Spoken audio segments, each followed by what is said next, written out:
మనం చూస్తున్న సైట్ వచ్చేసి మిడ్దొడ్డి మండలంలో ఉంది సార్. సైట్ వచ్చేసి ఇక్కడ నుండి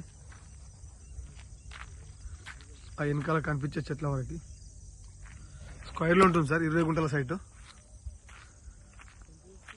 ఈ సైట్ వచ్చేసి మనకు జేబీఎస్ బస్ స్టాప్ నుండి 90 కిలోమీటర్స్ దూరంలో ఉంటుంది సార్. అలాగే షామీర్పేట వచ్చేసి 70 కిలోమీటర్స్ దూరంలో ఉంటుంది.